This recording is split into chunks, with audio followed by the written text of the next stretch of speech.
नमस्कार दोस्तों, स्वागत है आप सभी का ऑनलाइन स्टडी प्लेटफॉर्म नव्या क्लासेस में। और आज मैं आपके लिए लेकर आई हूँ जीके की नई शानदार वीडियो। और जो कि हमारा टॉपिक था अभिलेखों का, तो आज उस टॉपिक को हम पूरा कवर करने वाले हैं। तो आइए बिना देरी किए ये वीडियो शुरू करते हैं। नगरी का लेख। ये 200 ईसा पूर्व से 150 ईसा पूर्व का लेख है, जिसकी भाषा संस्कृत और लिपि नागरी है। इसमें विष्णु पूजा का उल्लेख मिलता है और ये अभिलेख हमें मिला है नगरी चित्तौड़गढ़ से। चित्तौड़गढ़ से मिला है ये अभिलेख। और अगला अभिलेख है सामोली का शिलालेख।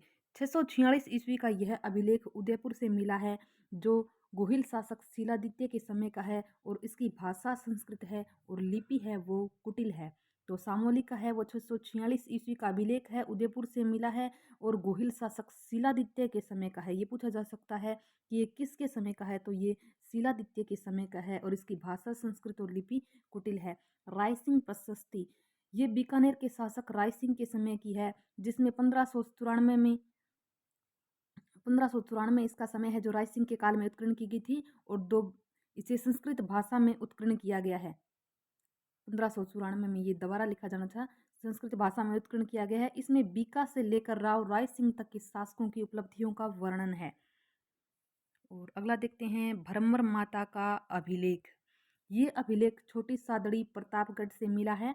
इसमें मृत्यु प्राप्त ब्राह्मणों को दान देने की प्रथा का भी ज्ञात होता है कि भ्रमर माता का अभिलेख है। इसमें मृत्यु के प्राप्त ब्राह्मणों को दान देने की भूमिका उल्लेख किया गया है किस अभिलेख में, तो वो आपकी है भरमर माता का अभिलेख।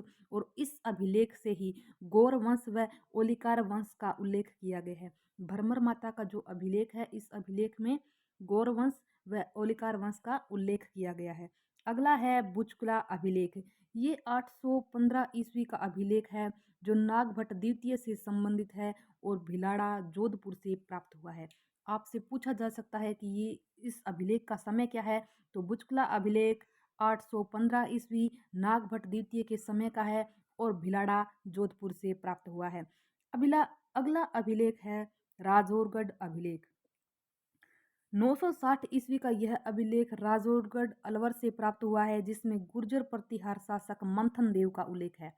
मंथन देव का उल्लेख वाला अभिलेख है राजौरगढ़ अभिलेख। और 960 ईस्वी का ये अभिलेख मिला है राजौरगढ़ अलवर से। हस्तकुंडी का लेख, ये अभिलेख हमें सिरोही से मिला है। किनसरिया अभिलेख 999 ईस्वी का यह अभिलेख नागौर से प्राप्त हुआ है, जिसकी भाषा तो संस्कृत है और इसमें चौहान शासक वाकपतिराज सिंहराज एवं दुर्लभ राज की उपलब्धियों का वर्णन है। इसमें चौहान शासक वाकपतिराज सिंहराज एवं दुर्लभ राज की विजयों का उपलब्धियों का वर्णन है। ये विजय आना था यहाँ पे। रसिया की छतरी लेख 1274 ईस्वी का यह लेख चित्तौड़ से प्राप्त हुआ है। इसका लेखक जो है वो प्रिय पट्टू सूत्रधार सज्जन था। तो वहीं इस लेख में स्त्रियों की सुंदरता का अच्छा वर्णन किया गया है। जो 1274 ईस्वी का ये लेख रसिया छतरी चित्तौड़गढ़ से प्राप्त हुआ है। अगला है अचलेश्वर अभिलेख।